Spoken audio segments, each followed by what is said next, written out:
warahmatullahi wabarakatuh. Perkenalkan, nama saya Afifah Fadel Zafira dari jurusan Kesehatan Lingkungan Poltekkes Kemenkes Pontianak. Di sini saya akan menjelaskan dua prinsip hygiene sanitasi makanan dan minuman.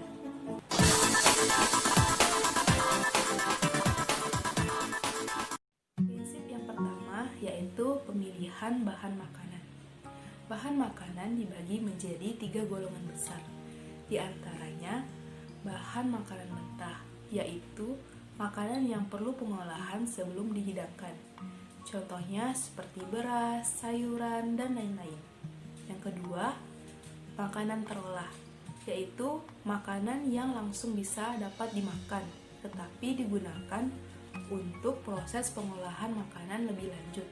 Contohnya seperti tempe, tahu, dan lain-lain. Yang ketiga, makanan siap santap, yaitu makanan yang langsung dimakan. Contohnya seperti ayam goreng, soto, bakso, dan lain-lain. Sumber bahan makanan yang baik diantaranya yaitu 1. RPH yang diawasi pemerintah. Yang kedua, tempat potong lain yang diketahui dan diawasi petugas inspektur.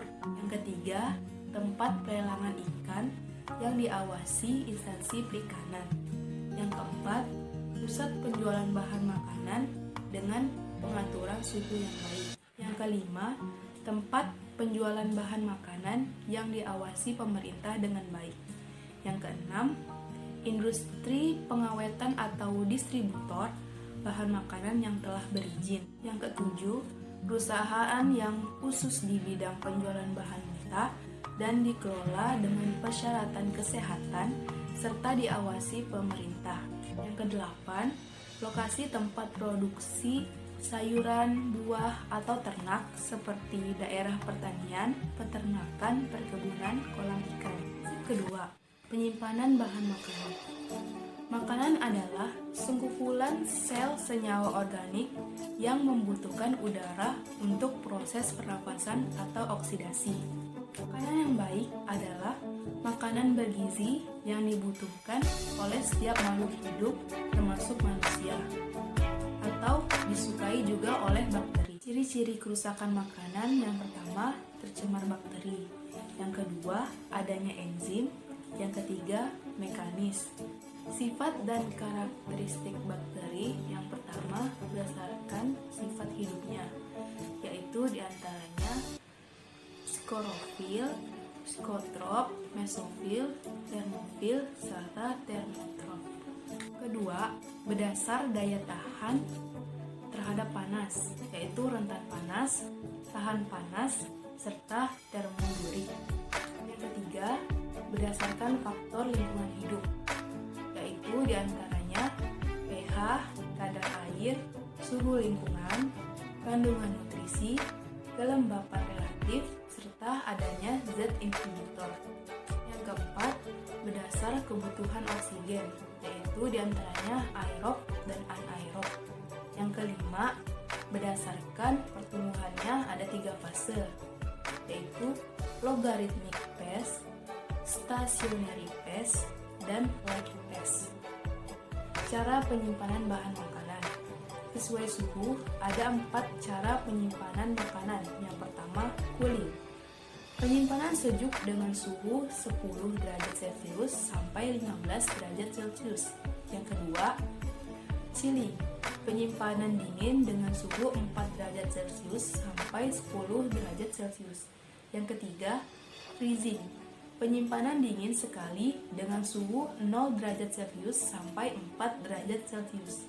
Yang keempat, frozen. Penyimpanan beku dengan suhu kurang dari 0 derajat Celcius. Hubungan waktu dengan suhu. Yang pertama, waktu. Makin lama makanan disimpan, kerusakan semakin besar. Yang kedua, suhu. Makin rendah suhu, makin lama bakteri tumbuh, sehingga makanan makin tahan lama. Yang ketiga, produksi toksin. Toksin diproduksi bakteri untuk pertahanan tubuh. Jumlah meningkat sejalan dengan jumlah bakteri. Selanjutnya, administrasi penyimpanan. Pertama, Setiap bahan yang diterima harus diperiksa dan dicatat dalam buku stok sebelum disimpan, meliputi nama, tanggal beli, tempat beli, nama petugas, serta tempat penyimpanan. Yang kedua, bahan tidak layak simpan bisa ditolak bila kondisi tidak baik, dimasak bila kondisi baik. Yang ketiga, pemeriksaan bahan dilakukan secara organoleptik atau dengan panca indera.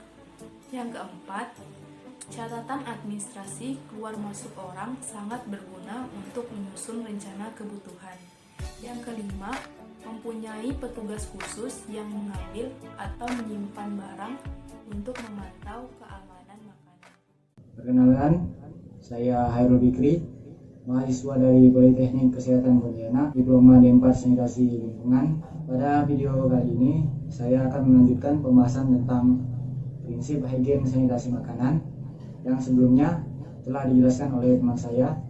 Dan di sini saya akan menjelaskan prinsip 3 dan 4. Baiklah, pada prinsip ketiga, yaitu pengolahan makanan. Untuk poin pertama, yaitu di sini membahas tentang persiapan tempat pengolahan atau dapur.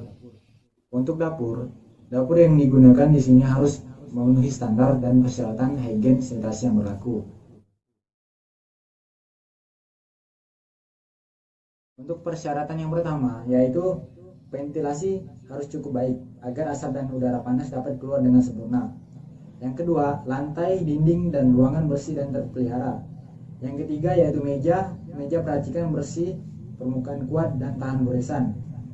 Yang keempat, tungku dilengkapi alat penangkap asap atau pembuang asap. Yang kelima, ruangan bebas lalat dan tikus. Poin kedua, tentang persiapan rancangan menu. Untuk menyusun menu, membutuhkan data tentang jumlah dan jenis makanan, sehingga catatan gudang perlu dilakukan. Untuk faktor yang harus diperhatikan, pertama yaitu pemesanan dari konsumen. Yang kedua, ketersediaan bahan jenis dan jumlah. Yang ketiga, keragaman variasi dari setiap menu. Yang keempat, proses pengolahan. Dan yang kelima, tenaga ahli dari menu terkait. Poin keempat yaitu tentang peralatan masak. Bahan.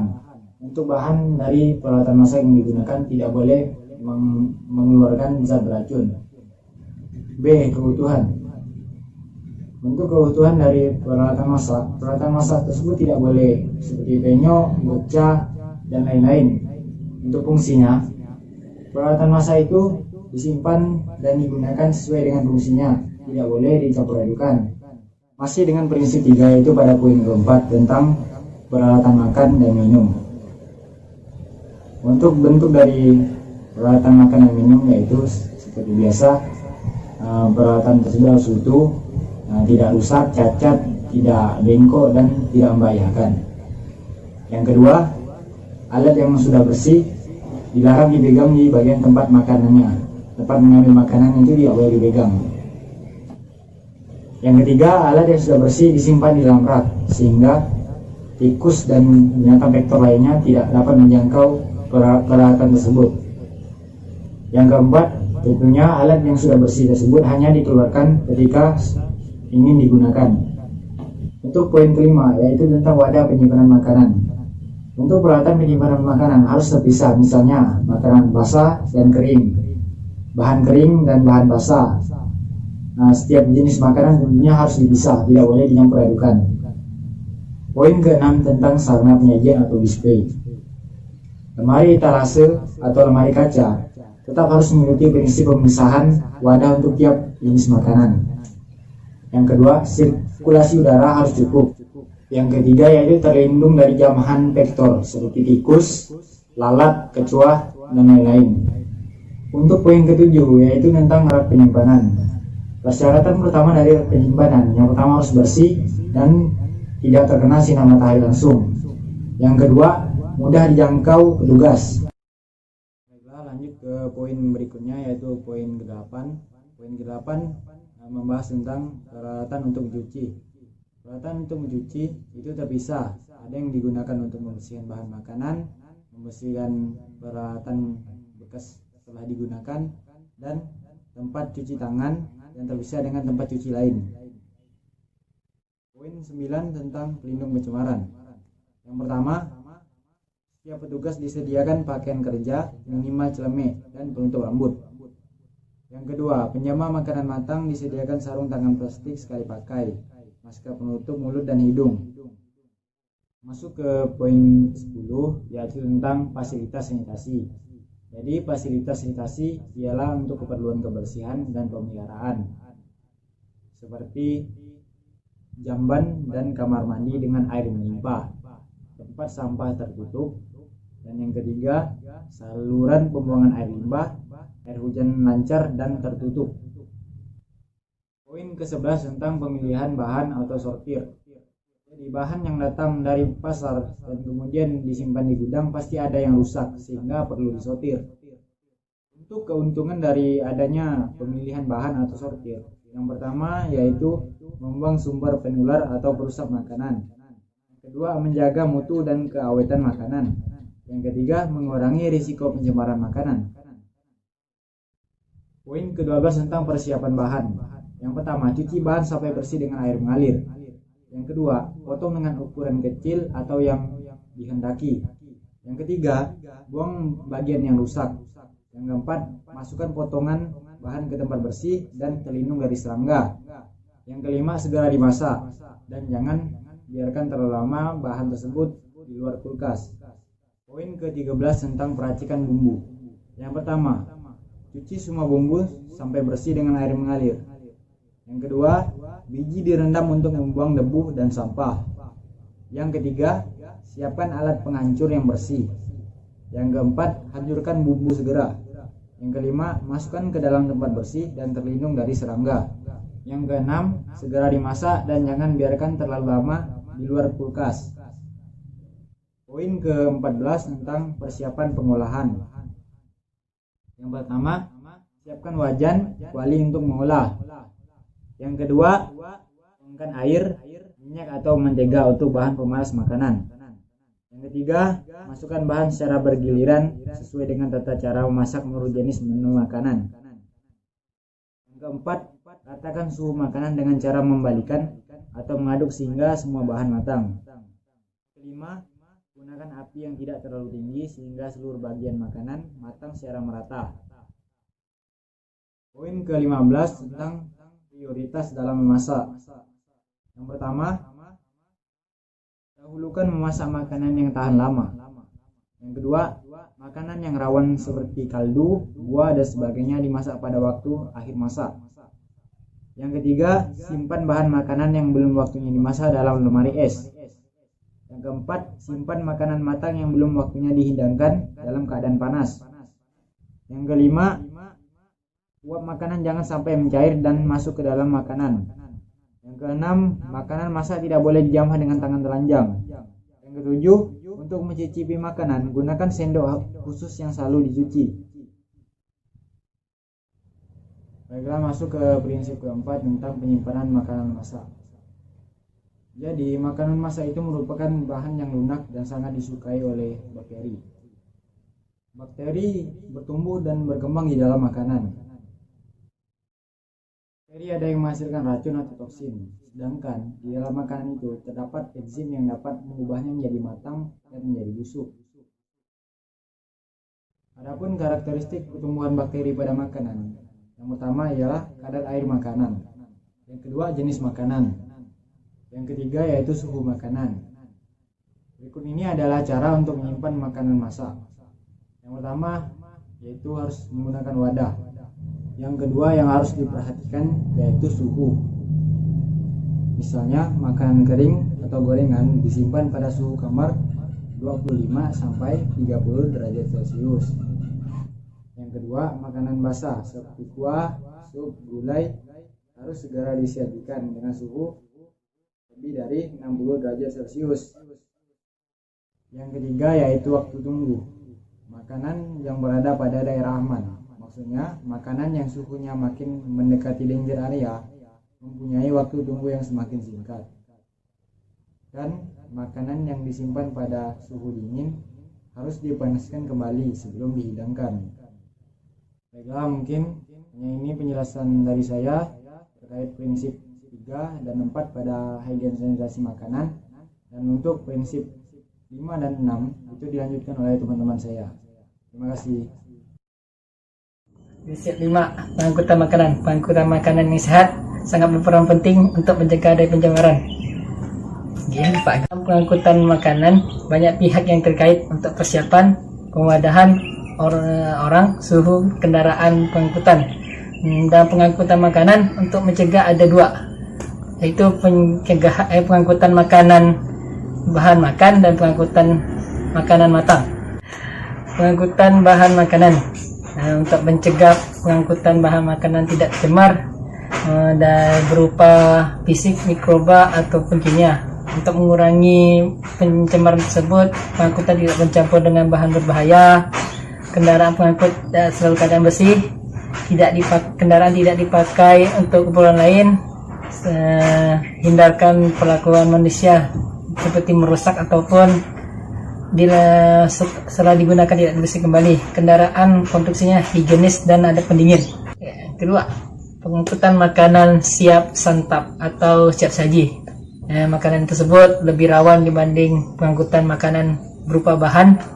Untuk mencegah pencemaran ada beberapa prinsip, yaitu setiap makanan punya wadahnya masing-masing.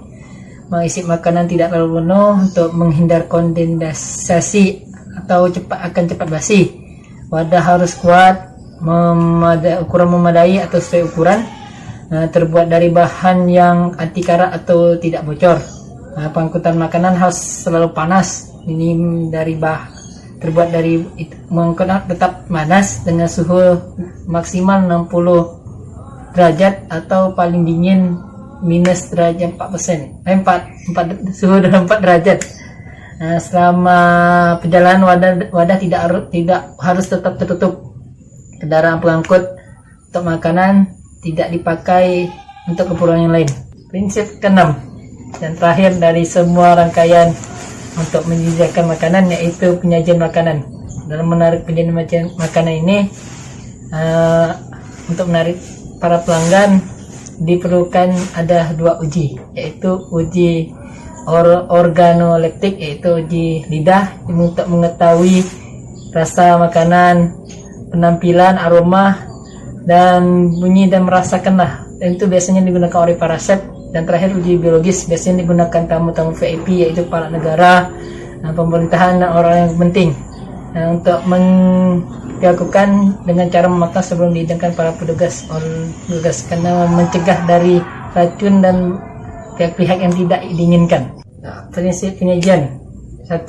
Prinsip wadah. Setiap jenis makanan ditempatkan dalam wadah terpisah atau disahkan tertutup, terutama wadah yang berada tidak satu level dengan wadah lainnya. Tujuan menghindar kontaminasi dari udara. Bila satu tercemar, yang lain tidak tercemar. Memperpanjang masa saji makanan. 2. Prinsip kadar air. Makan yang mengandung kadar air yang tinggi. Kuah, sop yang menggunakan air yang banyak cairannya baru dicampur menjelang dihidangkan. Tujuannya menjaga makanan agar tidak mudah rusak atau basi. 3. Prinsip edible food. Setiap bahan makanan yang disajikan merupakan bahan makanan yang tepat dapat dimakan. Hindari pemakaian bahan yang membahayakan kesehatan. Tujuannya mencegah kecelakaan atau gangguan akibat dari makanan tersebut. Kita salah makan ataupun mengganggu organ-organ yang ketika kita makan. 4. Prinsip pemisah. Makanan yang ditempatkan dalam satu wadah harus dipisah masing-masing jenis makanan agar tidak tercampur aduk. Tujuannya untuk tidak terjadinya pencemaran silang. 5. Prinsip panas. Makanan yang harus disajikan tetap panas. Sebelum ditempatkan dalam alat saji, panasnya maksimal yang harus ditepati 60 derajat Celcius. Alat terbaik yaitu binomeri atau bak penyajian panas. Tujuannya mencegah pertumbuhan bakteri dan meningkatkan selera. 6. Prinsip bersih. Setiap peralatan harus dicuci dan harus bersih, yaitu semua wadah tempat makan ataupun yang berkaitan dengan alat penyajian makanan. harus bersih, tidak ada kotoran ataupun yang kedua baik itu tidak rusak, utuh dan bisa digunakan kembali. Tujuannya untuk tidak ada kotoran ataupun bakteri ataupun semua kuman penyakit yang sudah gunakan. Dan 3 untuk meningkatkan kebersihan dan meningkatkan view. Prinsip ketujuh, prinsip handling, yaitu prinsip yang kalau penyajinya tidak harus sentuhan dengan tangan ataupun tubuh. Bisa gunakan sarung tangan atau handscoon untuk mencegah, tujuannya untuk chef ataupun yang penyaji tidak menularkan penyakit atau pencemaran dari tubuhnya dan memberi kesan baik atau sopan. Prinsip ke-8, prinsip terakhir, prinsip tepat penyajian, yaitu ada 1, tepat menu sesuai pesanan konsumen, tepat waktu sesuai dengan waktu penyajian, tepat tata hidang, yaitu sesuai dengan pesanan, dan terakhir tepat volume.